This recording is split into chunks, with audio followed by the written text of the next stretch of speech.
Hello, this is Jeff Barnum reading the Supreme Court syllabus in Pitchford v. Cain, certiorari to the United States Court of Appeals for the Fifth Circuit. Argued March 31, 2026, decided May 28, 2026. In 2004, two black teenagers, Terry Pitchford and Eric Bullens, robbed a grocery store near Grenada, Mississippi. During the robbery, Bullens shot and killed the white store owner. Bullens reached a plea agreement and received a 20-year sentence for the homicide. The state charged Pitchford with capital murder and sought the death penalty. During the jury selection at Pitchford's trial, the prosecutor used peremptory strikes against 4 of the 5 black potential jurors. As this court held in Batson v. Kentucky, 476 U.S. 79, a Supreme Court case from 1986, the Equal Protection Clause bars prosecutors from exercising peremptory challenges based on race. In Batson and subsequent cases, the court has spelled out a 3-step process for a trial court to determine whether a prosecutor employed a peremptory challenge based on race.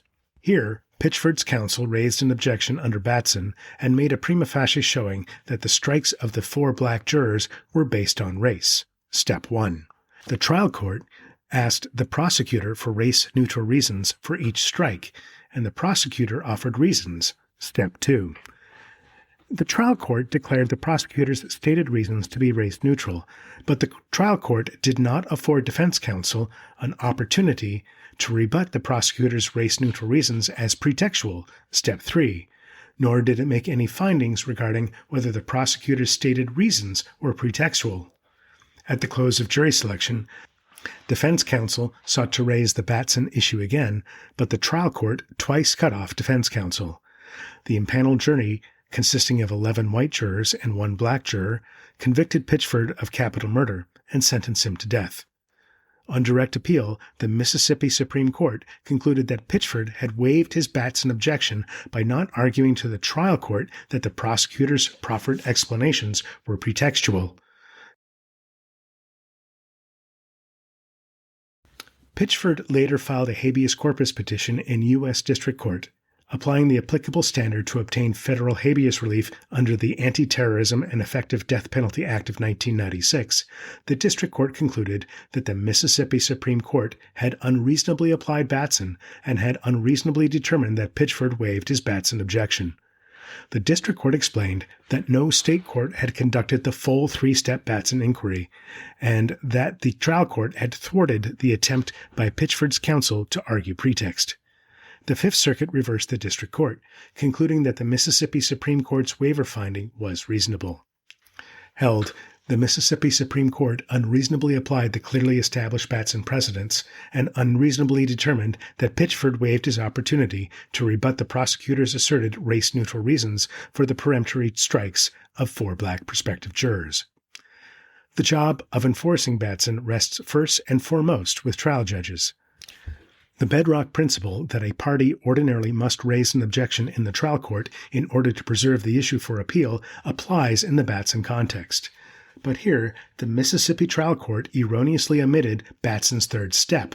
The trial court did not afford Pitchford's counsel a sufficient opportunity to rebut the prosecutor's proffered race-neutral reasons for striking the 4 black jurors, and never determined whether the prosecutor's stated reasons were pretextual. Pitchford's counsel did not waive the Batson argument. As the U.S. District Court explained, Pitchford did object to the explanations provided when he raised the issue again. The Mississippi trial court explicitly assured Pitchford's counsel that the Batson objection was preserved, stating, "I think you have already made those, and they are clear in the record." Especially given that specific assurance by the trial court, it was unreasonable for the Mississippi Supreme Court to conclude that Pitchford waived the Batson argument. The state's argument that Pitchford preserved his Batson objection, but nonetheless somehow waived his Batson pretext argument, does not make much sense and is not a reasonable reading of this record. At that key point in the jury selection process, after the prosecutor had asserted facially race-neutral reasons for the peremptory strikes, the Batson objection was a Batson pretext argument. defense counsel's rebuttal necessarily would include a pretext argument, specifically that similarly situated white jurors were not challenged by the prosecutor.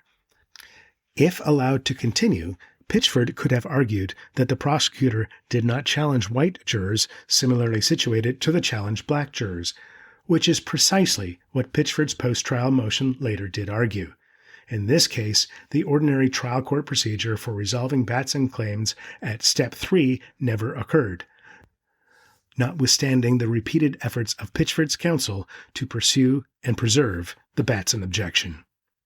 The Antiterrorism and Effective Death Penalty Act standard for reviewing claims on federal habeas is deferential to the state court, but deference does not mean abdication, and deference does not, by definition, preclude relief.